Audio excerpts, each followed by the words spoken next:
Hello aspirant, इस series के कुछ फीचर्स के बारे में जान लेते हैं। क्वेश्चंस का डिस्कशन सुबह प्रेफरेबली किया जाता है और आंसर का डिस्कशन लेट इवनिंग में, जिससे कि आपको टाइम मिल सके इन क्वेश्चंस को अटेम्प्ट करने का। इस बीच जिन एस्पिरेंट्स को अपना आंसर फ्री इवेलुएट कराना है तो वो इस ईमेल आईडी पर भेज सकते हैं। ईमेल आईडी है contact.crispcontent@gmail.com। As of now it's completely free. इसके अलावा इन डेली क्वेश्चंस को फर्दर क्लासिफाई किया है subject wise and topic wise, जिसकी प्लेलिस्ट भी आपको चैनल पर मिल जाएगी। इसका फायदा यह होगा, एस्पिरेंट्स का स्टैटिक पोर्शन अभी कंप्लीट नहीं है या फिर उनका कोई पर्टिकुलर टॉपिक ही कंप्लीट है, फॉर एग्जांपल GS1 का आर्ट एंड कल्चर, तो ऐसे एस्पिरेंट डायरेक्ट चैनल पर जाकर GS1 की प्लेलिस्ट खोल सकते हैं और उसमें दिए गए सारे आर्ट एंड कल्चर के क्वेश्चन एंड आंसर के डिस्कशन को देख सकते हैं और साथ में प्रैक्टिस कर सकते हैं। यह उनके लिए भी हेल्पफुल होगा जिन्हें 1 या 2 क्वेश्चन ही प्रैक्टिस करने हैं डेली। बाकी करंट अफेयर बेस्ड क्वेश्चंस तो आप डेली प्रैक्टिस कर ही सकते हैं, क्योंकि उनके लिए mostly current affair based knowledge ही चाहिए होती है। इस तरह आप अपनी art of answer writing skills को बढ़ाने के साथ साथ उन टॉपिक्स को भी लर्न और रिवाइज कर पाते हैं जो आने वाले अपकमिंग एग्जाम के लिए मोस्ट इम्पॉर्टेंट होते हैं। यह इम्पॉर्टेंट इंस्ट्रक्शंस उन एस्पिरेंट्स के लिए जिन्हें अपनी कॉपीज फ्री इवैल्यूएशन के लिए सेंड करनी है। प्लीज़ सबसे पहली बात, एक फाइल में एक ही आंसर को भेजें, वरना जितने आंसर्स होंगे उस पर्टिकुलर फाइल को रिवर्ट बैक करने में उतना ही टाइम लगेगा। अपनी फाइल का फॉर्मेट PDF ही रखें, जिससे कि एनोटेशन मतलब रिमार्क्स लिखने में आसानी हो, और अपने क्वेश्चन और आंसर के अलावा कुछ भी ना लिखें, ना ईमेल आईडी, ना नाम, ना सब्जेक्ट, क्योंकि जितनी क्लियर कॉपी होगी उतना ज़्यादा स्पेस मिलेगा रिमार्क्स लिखने के लिए। नॉर्मल सर्कमस्टांसेस में आपको आपकी कॉपी इवेलुएट होकर 2 से 3 दिन में मिल सकती है, पर कभी कभी कॉपीज़ का फ्लो बहुत ज़्यादा होता है, इसलिए 5 से 7 दिन का भी समय लग सकता है। And sincere apologies to those students जो हिंदी फॉर्मल लैंग्वेज में अपनी कॉपीज़ को इवेलुएट कराना चाहते हैं, और वो स्टूडेंट्स जो अपनी ऑप्शनल सब्जेक्ट्स की कॉपीज़ को इवेलुएट कराना चाहते हैं। फिलहाल यह अभी पॉसिबल नहीं है, maybe in near future if it get possible we will let you know. Lastly, Crisp Content से कनेक्ट होने के लिए आप टेलीग्राम चैनल को ज्वाइन कर सकते हैं, जिसमें रियल टाइम PDF लिंक्स को शेयर किया जा सकता है, और आप इस वेबसाइट को भी विजिट कर सकते हैं। इसके अपने फीचर्स हैं, फॉर एग्जाम्पल क्वेश्चंस को subject wise, topic wise, syllabus wise हर तरह के क्लासिफिकेशन से आप रीड कर पाएंगे। फिलहाल अभी ये ग्रेजुअली अपडेट होती है, फ्यूचर में इसकी स्पीड और तेज हो जाएगी अपडेट होने की। बात करते हैं किसी भी आंसर को किस तरह से अटेम्प्ट करना चाहिए। वैसे तो हर किसी का अपना अपना तरीका होता है आंसर को अप्रोच करने का, लेकिन हम यहाँ पर एक बेसिक अप्रोच को यूज़ करेंगे जो ऑलमोस्ट सभी के लिए सुइटेबल हो और सबसे ज़्यादा इफेक्टिव हो। हमारी बेसिक अप्रोच कहती है कि सबसे पहले क्वेश्चन के कंटेक्स्ट को समझना चाहिए। कंटेक्स्ट मतलब वह ब्रॉड एरिया, वह ब्रॉड थीम जिसके ऊपर यह क्वेश्चन बेस्ड होते हैं। इसको सिंपल एग्जाम्पल से समझते हैं। मान लीजिए मैंने आपसे कहा कि एक्सप्लेन काउ, तो आप जिस एरिया में सोचेंगे वह काउ होगा, आप किसी और जानवर के बारे में नहीं सोचेंगे, राइट। यहाँ तक तो हमें पता चल गया कि हमें किसी दूसरे जानवर के बारे में नहीं सोचना है, लेकिन काउ के बारे में भी क्या सोचना है, अभी भी कंटेक्स्ट पूरा क्लियर नहीं है। इसलिए क्वेश्चन के पूरे कंटेक्स्ट को समझने के लिए हम उसके कीवर्ड को भी देखते हैं। क्वेश्चन के कंटेक्स्ट को पूरी तरह से समझने के लिए हम उसके डायरेक्टिव वर्ड को भी देखते हैं। डायरेक्टिव वर्ड्स वो वर्ड्स होते हैं जो उस टॉपिक के अंदर भी किस डायरेक्शन में सोचना है उसके लिए गाइड करते हैं। जैसे कि हमने एग्जाम्पल लिया था एक्सप्लेन काउ, इसके अंदर जो डायरेक्टिव वर्ड है वो है एक्सप्लेन। उसके अकॉर्डिंग हम काउ के बारे में उसके फीचर्स बता सकते हैं कि काउ के 4 पैर होते हैं, 1 पूंछ होती है। लेकिन वहीं अगर हमने डायरेक्टिव वर्ड क्रिटिकली एनालाइज लगा दिया तो हम सेम टॉपिक काउ के बारे में ही डिफरेंट डायरेक्शन में सोचेंगे, मतलब काउ के एडवांटेजेस या डिसएडवांटेजेस। और इस तरह से आपने देखा कि एक ही थीम होने के बावजूद 2 डिफरेंट डायरेक्शन से हमने सोचा, और इस तरह से आप क्वेश्चन के पूरे कंटेक्स्ट को समझ पाते हैं। एक बार कंटेक्स्ट को समझ लिया, फिर हम अपने नेक्स्ट स्टेप पर आते हैं, जो है कंटेंट को गैदर करना। क्वेश्चन की अंडरस्टैंडिंग के बाद जो भी रिलेटेड मैटर हमें मिलता है उसे हम गैदर करने की कोशिश करते हैं। कोई भी रिलेटेड एग्जाम्पल, डेफिनेशन, स्टैट्स या फिगर्स, उन्हें हम या तो अपने दिमाग में रखने की कोशिश करेंगे या फिर उनके रफ पॉइंट्स बनाकर रफ पेज पे लिख देंगे। क्योंकि एक बार कंटेक्स्ट समझने के बाद हमारा दिमाग सभी डायरेक्शन से उससे रिलेटेड कंटेंट को गैदर करने की कोशिश करता है, और ये इन्फॉर्मेशन रॉ होती है, अनफिल्टर्ड होती है, और ऐसा भी हो सकता है कि वो टोटली रिलेटेड हमारे क्वेश्चन की डिमांड से ना भी हो। और अगर आपने उसे डायरेक्टली अपने पेपर पे लिख दिया तो हो सकता है कि आप क्वेश्चन की डिमांड से डिविएट हो जाएं, और फिर आपको मार्क्स भी अकॉर्डिंगली मिलेंगे। इसलिए उस रॉ इन्फॉर्मेशन को अच्छे से प्रेजेंट करने के लिए हम लास्ट स्टेप पर आते हैं, स्ट्रक्चर। किसी भी आंसर के अंदर 3 बेसिक कंपोनेंट होते ही हैं। पहला इंट्रोडक्शन, दूसरा बॉडी और तीसरा कंक्लूजन। किसी भी क्वेश्चन के आंसर में इंट्रोडक्शन, बॉडी और कंक्लूजन किस तरह से लिखना है वह क्वेश्चन टू क्वेश्चन डिफर करता है। जिस तरह का क्वेश्चन होता है उसी तरीके से हम लिखते हैं तीनों कंपोनेंट। दूसरा आपकी नॉलेज पर डिपेंड करेगा। जितनी ज़्यादा नॉलेज होगी, रिफाइंड नॉलेज होगी, उतना रेलेवेंट इंफॉर्मेशन नॉलेज आंसर्स के अंदर लिखी जा सकती है। और फाइनली आपके एक्सपीरियंस पर डिपेंड करेगा कि आपने कितनी प्रैक्टिस करी है, जिसकी वजह से आप क्विकली क्वेश्चन के डिमांड को समझ पाते हैं और उतना ही जल्दी उसे लिख पाते हैं। यह सब धीरे धीरे आंसर राइटिंग की प्रैक्टिस करने से आ जाता है।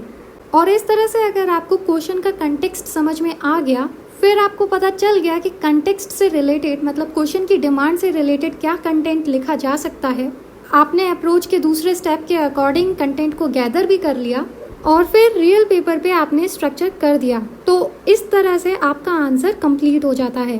परफेक्शन की तो कोई लिमिट नहीं है, लेकिन यह अप्रोच फॉलो करने के बाद आपको एक ऐसा आंसर मिलेगा जिसे एग्जामिनर चेक करेगा तो मजबूर हो जाएगा आपको अबव एवरेज मार्क्स देने के लिए। इसलिए हम आगे इसी अप्रोच का यूज करते हुए क्वेश्चंस को डील करेंगे। Let's look at the today's GS4 question. आज बेसिकली अपने आंसर राइटिंग के जरिए एक टॉपर के आंसर को एनालाइज करने वाले हैं। यह टॉपर है 2018 के यूपीएससी एग्जाम के, जिन्होंने ऑल इंडिया रैंक 1 हासिल किया था, मिस्टर कनिष्क। इनके आंसर्स को देखते हुए हम जानेंगे कि कैसे GS4 के आंसर को लिखा जाता है। क्वेश्चन है, growing awareness about terminal as well as mental illness has given credence to the idea of living wills. What is a living will?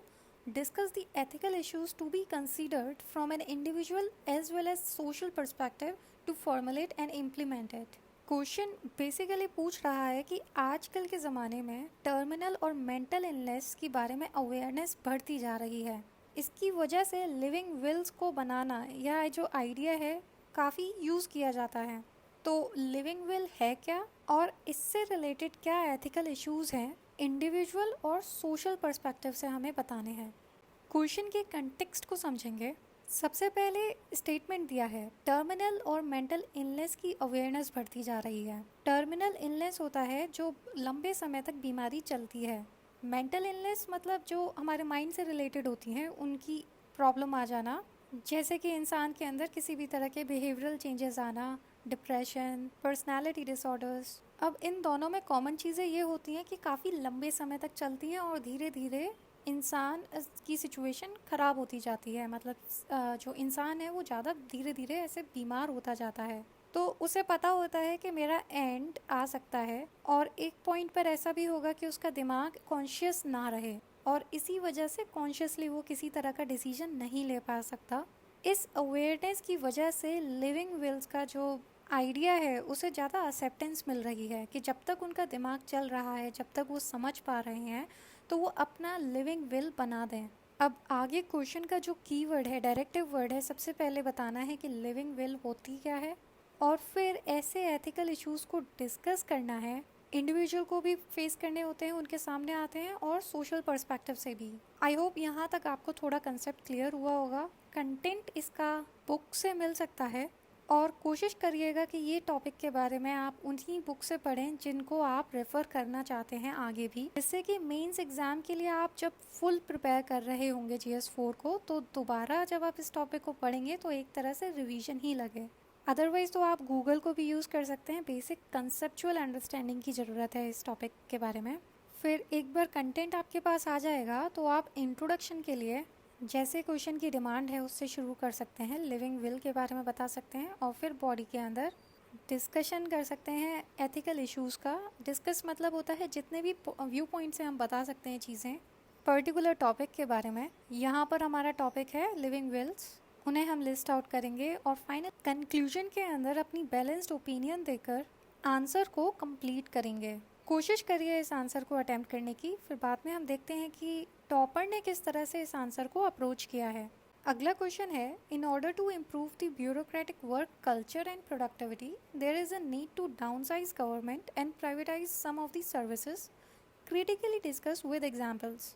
Question पूछ रहा है कि ब्यूरोक्रेटिक वर्क कल्चर को इम्प्रूव करने के लिए, उसकी प्रोडक्टिविटी को इम्प्रूव करने के लिए गवर्नमेंट को अपना वर्क लेबर जो वर्क फोर्स साइज है उसे कम कर देना चाहिए और कुछ सर्विसेज को प्राइवेटाइज भी कर देना चाहिए। इस स्टेटमेंट को क्रिटिकली डिस्कस करना है एग्जाम्पल्स के साथ। क्वेश्चन के कंटेक्स्ट को समझेंगे। यहाँ पर बात हो रही है गवर्नमेंट के जो वर्क फोर्स है उनको कम करने की और कुछ सर्विसेज को प्राइवेटाइज करने की। क्रिटिकली हमें डिस्कस करना है और वो भी एग्जाम्पल्स के साथ। क्रिटिकली डिस्कस करने का मतलब हो जाएगा आपको दोनों एस्पेक्ट्स इधर बताने हैं और फिर एक्सप्लिसिटली लिखा है कि आपको एग्जाम्पल्स देने हैं, तो आप इन क्वेश्चंस की डिमांड को पूरा करेंगे।